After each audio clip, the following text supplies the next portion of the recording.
Final of our game reviews, we have Michigan taking down Washington 24-7.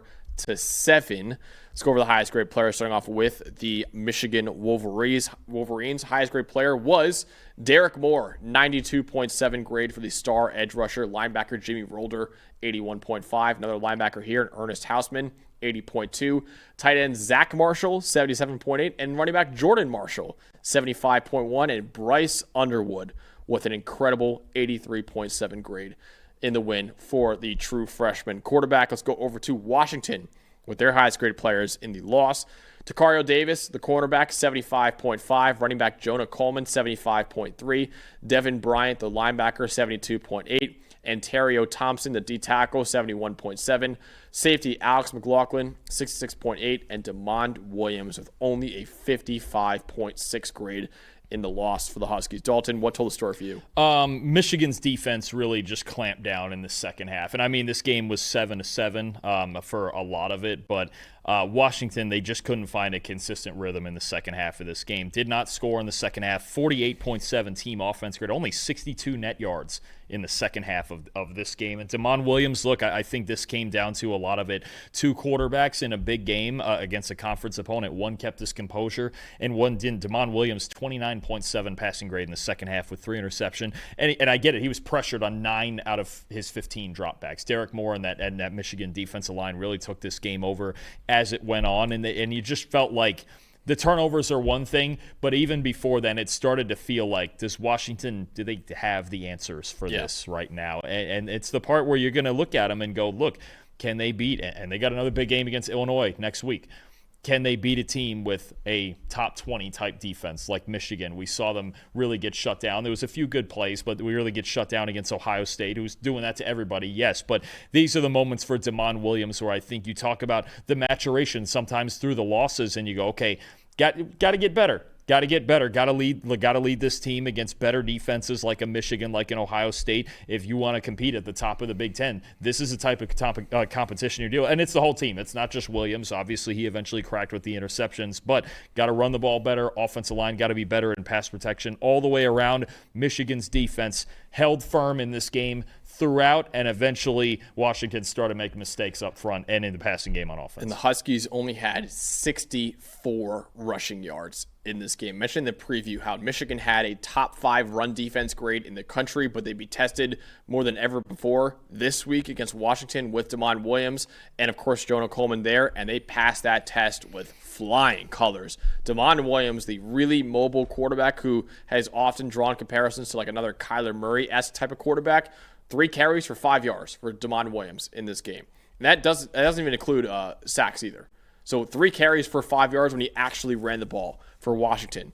Jonah Coleman, 16 carries for 50 yards in this one. Michigan only missed 2 tackles all game against 2 guys in Demond Williams and Jonah Coleman that can really force a lot of missed tackles. Only 2 missed tackles and an 80.7 run defense grade with 9 stops as well. They made Demond Williams try to win as a drop back passer. That is not his game. So an outstanding job by Michigan's run defense, which has shown, I think is proven so far, it is one of the elite run defenses that we have in college football. There's one bit of tape that Wink Martindale needed to watch, and that was the Ohio State tape. In Washington's 5 wins, Williams averages 91 rushing yards per game.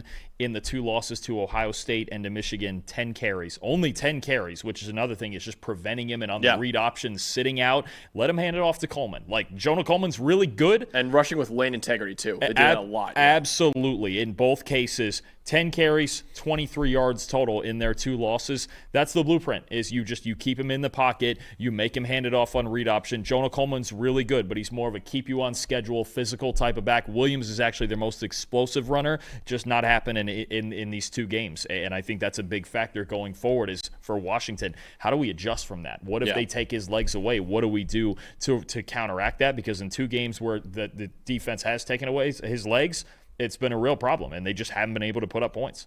So what was the most impressive part of this one for Michigan? Give me the other quarterback, Bryce Underwood. I'm going to tell you something. There are moments, and honestly, throughout this entire game, where I just go, look, you got Andrew Marsh on the outside, the true freshman who's really starting to emerge. Michigan's always got good tight ends that can run the football. Boy, get this guy a couple more in the portal in the offseason, please, because you look at the throws he's making. 89.1 passing grade, 21 to 27, 230, 3 big-time throws against the blitz, especially in this game when Washington tried to heat him up. 7 of 9, 2 touchdowns, 93.5 passing grade. Bryce Underwood, boy, it's in there. It's right there, right in front of us. Michigan has a great quarterback. Got to see it every week, obviously. And, is Washington the best defense they're going to play? No, but it's pretty good. Yeah. I mean, and to tear him up like that, and there was a couple of big-time throws that weren't caught that I was just like, the way he can rip the ball down the seam, especially in this offense, boy, oh boy. Bryce, it's coming. Just please get this guy like 1 or 2 more weapons at wide receiver in the portal. Andrew Marsh is going to be a stud.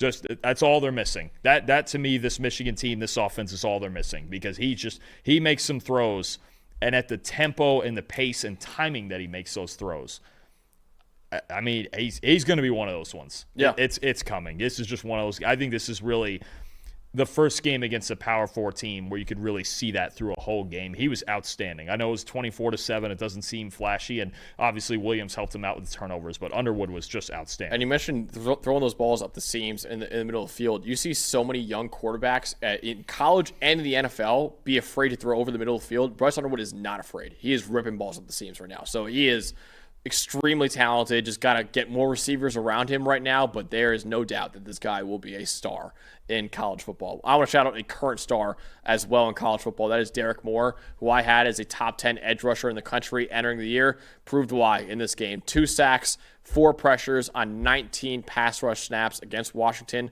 92.5 pass rush grade.